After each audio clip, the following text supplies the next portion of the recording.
Salut tout le monde, c'est Chichi, on se retrouve pour RPG Week numéro 8. C'est sur les images. Donc d'habitude je le fais en live, mais là je l'ai fait en différé. Donc besoin d'images de référence. Quelles solutions utiliser pour un générateur d'images? Pinterest, Google. Maintenant, qu'est-ce qui crée pour vous les images ou problème? Alors c'est vrai que l'imagerie c'est quelque chose sur lequel en fait j'ai énormément de problèmes concernant le JDR.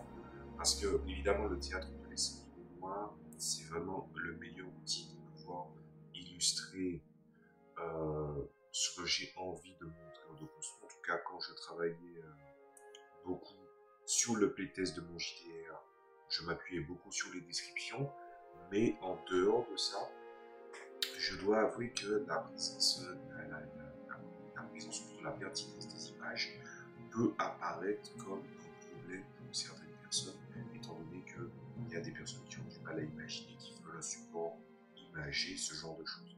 Alors, en matière d'image, et que je n'aime pas tellement des TTRPG, la représentation des cartes et l'utilisation des cartes, notamment sur le fait aussi très handicapant que je déteste le donjon, c'est très compliqué. Donc, quand il s'agirait d'illustrer un endroit, j'essaierai plutôt de dessiner un plan plutôt que plus autre chose.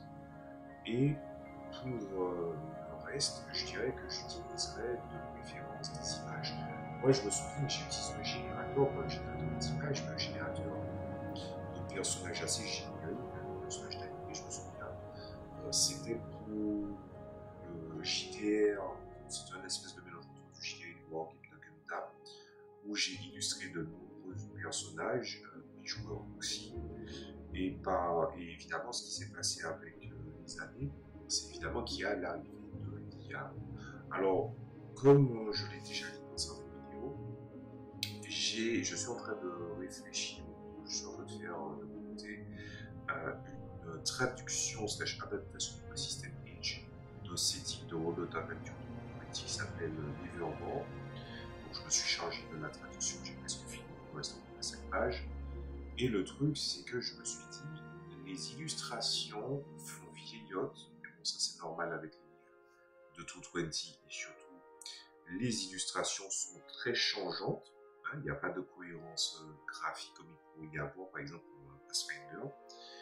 Et je me suis dit, ça serait bien que je renouvelle les illustrations, genre que je génère des illustrations.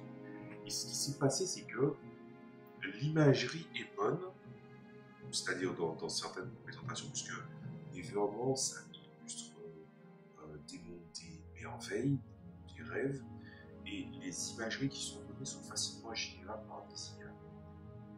Mais je trouve ça trop facile, et j'ai une énorme aversion pour l'IA utilisée pour le côté graphique ou artistique, pas en général. Par exemple, quand on utilise des logiciels de la suite Adobe, il y a des automations, c'est-à-dire qu'il y a pas mal de manœuvres qu'on faisait nous-mêmes qui sont automatisées. Je ne suis pas contre l'IA, je suis contre l'IA sur le plan artistique où il viole énormément de droits à l'image de beaucoup de choses.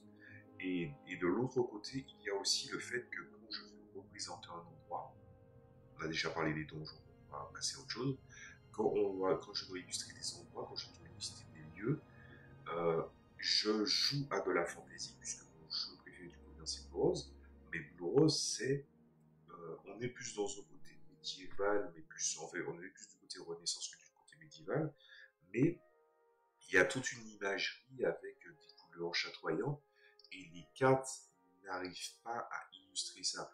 Donc je pense que mon rapport à l'image est aussi simple que ça, s'il faut faire une ligne, c'est j'aime bien le fait que les images puissent illustrer différents éléments.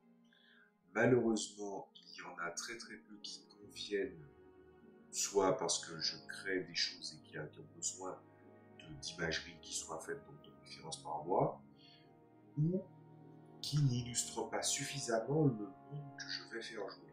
Si je peux prendre la carte d'un endroit ou de trucs déjà pré-générés et qu'il n'est pas en accord avec l'image, ben, je renvoierai une image fausse au début de soutien de l'imagination. Et je me vois très très mal faire dire au joueur, les gars, imaginez cette carte, mais en plus chatoyant. Ça fait très béquille de faire comme ça. Donc je dirais que je suis quelqu'un qui veut vraiment utiliser les images de manière précise, ou si l'image n'est pas présente, que je dois m'appuyer sur les descriptions et les éléments. À certains moments, ça m'est déjà arrivé que très tardivement, des personnes me font la remarque que peut-être qu'il n'y a pas assez de support imagé, ce que je comprends, mais je n'ai pas non plus envie de dépendre de certaines images. Voilà ce que je voulais peut-être à dire sur ça.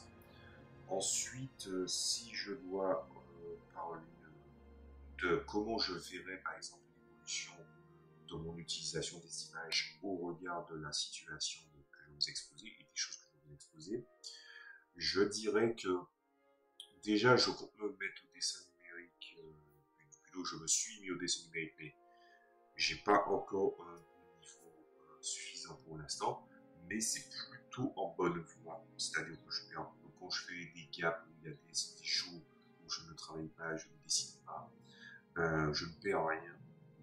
C'est déjà une très bonne chose de ne rien perdre.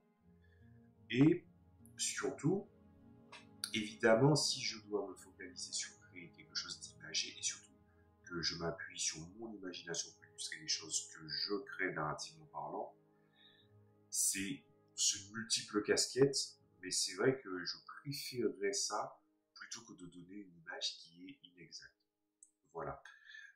C'est à peu près mon rapport à l'image concernant le RPG Week.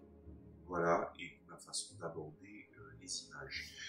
Qu'est-ce que je peux faire comme conclusion? Je dirais que ma conclusion, c'est que ce regard soigné que j'ai peut potentiellement poser problème à des personnes qui n'ont pas un support d'imagination, mais de toutes les façons, je dirais qu'une bonne image fonctionne mieux que quelques mots, mais si l'image de base se détourne beaucoup trop de ce qui se fait, il vaut mieux se focaliser sur la narration habile. Et je crois que c'est peut-être ça le mot d'ordre du JDR que j'aurai peut-être en ce moment, c'est que j'essaie vraiment d'avoir une traduction efficace, une qualité efficace dans ma façon de traduire ce qui se passe dans une scène, mais aussi comment les choses sont illustrées. Donc là, c'est revenir aux fondamentaux, essayer de faire en sorte que l'évocation puisse inciter à l'action d'imagination. Voilà, ça fait très philosophique comme ça, mais je pense qu'il n'y a pas d'autre moyen pour l'illustrer.